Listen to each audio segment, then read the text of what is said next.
안녕하세요. 최승윤 작가입니다. 오늘은 걱정과 불안은 쾌락이다라는 이야기를 해보도록 하겠습니다. 이건 굉장히 중요한 개념이라고 생각하는데요. 음, 현실적으로 외적으로 보이는 거에도 적용이 좀 되겠지만 내면적으로 사람의 몸이 반응을 하게 되는 메커니즘에도 관련이 있는 일이라고 생각을 합니다. 요즘엔 이거를 도파민으로 풀어가지고 얘기하는 영상들도 많이 있는 것 같은데요. 자, 본격적인 설명을 해보자면은 인간의 감정은 행복이라는 감정이 있고 또 그 반대되는 감정들이 있죠.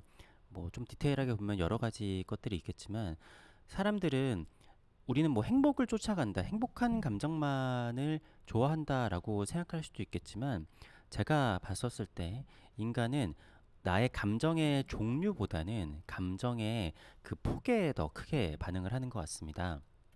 그러니까 우리가 결국에는 어떠한 행위에 중독이 된다라고 하는 거는 내가 그게 너무 좋아서 아니면은 너무 나빠서 중독이 된다라기보다는 이게 진폭이 이렇게 크게 되면은 그러니까 이렇게 낮은 거는 시시하게 느껴지는 거죠. 우리가 뭐 너무 젊었을 때 성공하면은 나중에 좀 어렵다 이렇게 하는 그 근거 중에 하나도 뭐 젊었을 때 막 1억씩 벌다가 나이 들어가지고 100만 원, 200만 원 이렇게 벌면은 그게 돈이 되게 시시해 보이고 그럴 거 아니에요. 그리고 우리가 자동차 같은 경우에도 점점 이렇게 발전해 나가야지 좋은 타다가 이렇게 안 좋은 차를 타고 하면은 그 상실감도 되게 크단 말이죠. 물론 중독이라고 하는 것도 사실 정도의 차이가 있는 거지 어떤 것에서는 필요한 것일 수도 있습니다. 뭐 우리가 뭐 탄수화물 중독이라 그래서 밥을 매일 먹지만 뭐 밥은 매일 먹어도 큰 문제는 없잖아요. 그러니까 감정에 굉장히 큰 동요가 되는 거는 우리를 자극시키고 우리를 되게 이렇게 빨아들이고 요즘에 유튜브 영상 같은 경우에도 썸네일도 자극적이고 내용도 자극적인 경우에 사람들이 더 혹하게 되잖아요. 그런데 실상은 인생은 생각보다 되게 잔잔하다라는 거죠. 물론 내 인생이 되게 스펙타클하다 생각할 수도 있겠지만 그러니까 내가 뭔가를 하기 위해서는 내가 영상이나 이런 거에 보이는 것보다 실제 생활에서는 자극적이지 않은 것들을 열심히 해야지 오히려 성공할 수 있는 것들이 좀 많다 보니까. 그러니까 주식 투자 같은 경우에도 되게 자극을 쫓으면서 투자를 하다 보면은 이제 패가망신 할 수밖에 없죠. 그 되게 유명한 사람들도 얘기를 하다 보면은 어, 투자는 되게 지루하게 해야 된다. 뭐 이런 이야기도 하잖아요. 그러니까 이런 중독 같은 게 뭐 대표적인 거로 뭐 마약이나 뭐 이런 것들에 중독되는 사람들을 보면은 이게 뭐 감정이 굉장히 행복하기도 하고 감정이 굉장히 슬프다고 하기도 하는데 그 감정의 폭이 엄청나게 크기 때문에 나중에는 일반적인 자극은 일반적인 것 그러니까 모든 것들은 사실 자극으로 인해서 이루어지잖아요. 그러니까 우리 뇌 같은 경우도 아니면 우리의 신경 같은 경우에도 그게 자극으로 인해서 움직인단 말이에요. 그래서 마약에 중독된 사람들이 심정지가 오게 되는 게 강한 자극이 오지 않으면은 그만큼 인간의 몸이 반응을 하지 못하는 체계가 이미 몸에 잡혀버린 거예요. 그래서 심장에 사실은 약한 자극이 있어도 계속 뛰어야 되는데 심장이 뛰지 못하는 상황이 오게 되는 거죠. 자, 근데 여기에서 걱정과 불안은 왜 쾌락이라는 이야기를 하느냐? 어, 모든 감정은 사실은 극단으로 가는 것이 문제인 거지 적절한 것은 필요합니다.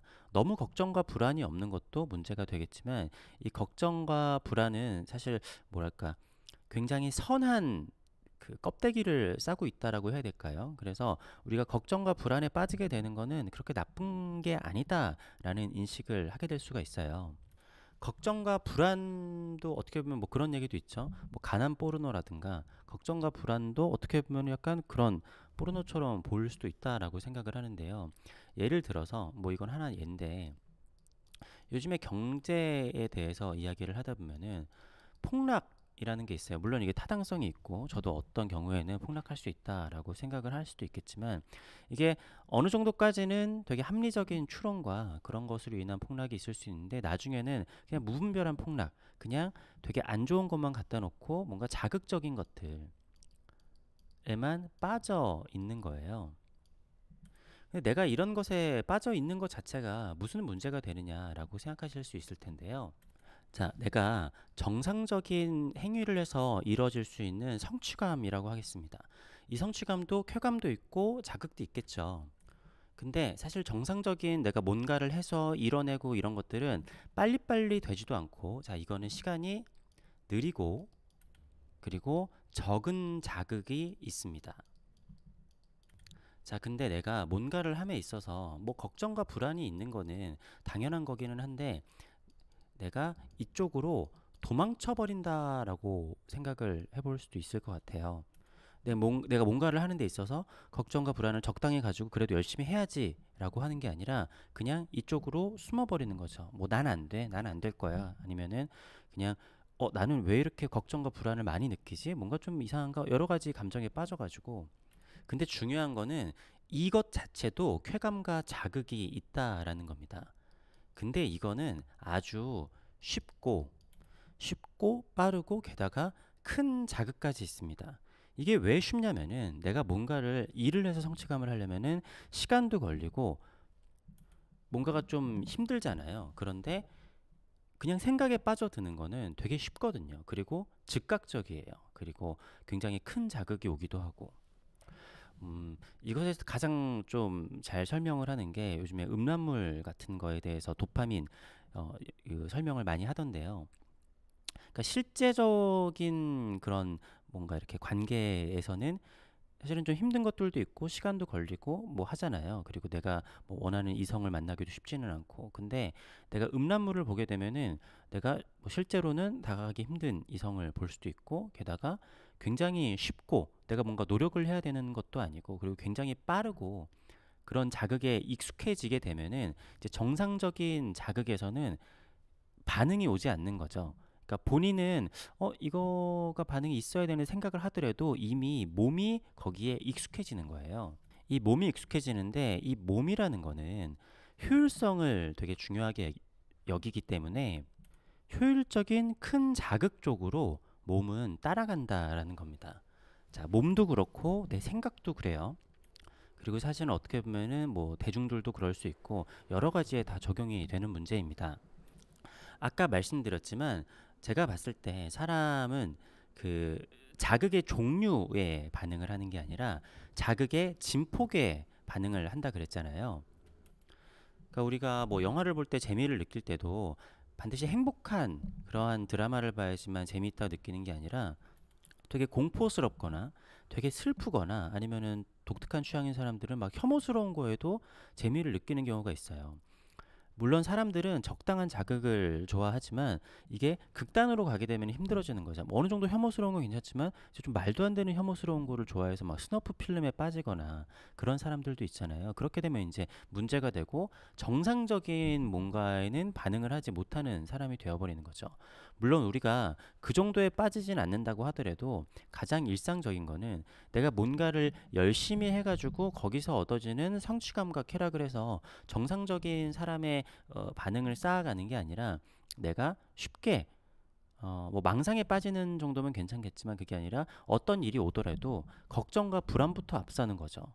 그래서 뭔가를 실제로 해내는 것보다 걱정과 불안에 빠져들어서 극단적인 생각까지 하게 되면서 얻게 되는 이 뇌에서 얻어지는 그런 자극이 더 좋기 때문에 거기에 계속 빠져들게 되는 게 그게 패턴화 된다라는 것이 굉장히 문제라는 겁니다. 그래서 작은 성공을 쌓아가는 사람들은 그 성공들에서 오는 그러한 건강한 성취감에 이렇게 그것도 뭐 중독이라고 할 수도 있겠지만 그거를 쌓아가지만 그게 아니라 걱정과 불안 쪽에 계속 파묻혀 있고 본인이 거기에 심취해 있다 보면은 뭔가를 더 이상은 뭔가 정상적으로 뭔가를 성취를 해가지고 얻는 것에 대한 그 성취감은 하찮아 보일 수가 있어요. 그리고 가장 그 무서운 거는 몸이 거기 반응을 해버린다라는 거죠. 그러니까 우리가 마약 중독도 같고 뭐 알코올 중독도 비슷한 거라고 볼 수 있을 것 같아요.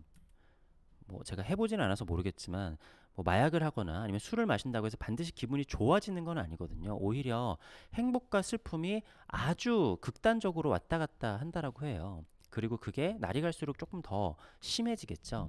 왜냐하면 더 큰 자극, 더 큰 거를 원하다 보니까 투약량도 늘어나고 뭐 술도 마찬가지일 거고요. 그래서 나중에는 몸의 체계가 망가져서 이렇게 손도 덜덜덜 떨게 된다라든가 아니면은 말도 더듬는다라든지 뭐 성적인 거에도 정상적인 성적인 것에는 반응을 하지 못하고 뭐 이상한 쪽으로 빠진다라든지 아니면은 음란물을 보는 거에 너무 익숙해져 가지고 정상적인 그 관계에서는 자극을 느끼지 못하고 심지어는 내가 정상적인 기능을 하지 못하면 어떡하지 하는 그러한 걱정으로 뭐 예를 들어 발기부전이 온다라든가 하는 것도 그 걱정 자체가 내가 이거를 정상적인 성관계를 해서 얻을 수 있는 자극보다 더 크기 때문에 몸이 거기에 반응을 해버리는 거예요. 그러니까 내가 이거를 정상적으로 해서 얻는 쾌감보다 순간적으로 내가 이거 잘 안 되면 어떡하지? 내가 상대를 만족시키지 못하면 어떡하지? 하는 걱정과 불안의 쾌락이 몸에서는 더 크다고 반응을 하는 거죠. 그렇기 때문에 제가 걱정과 불안은 쾌락이다라는 제목을 오늘 지었던 겁니다.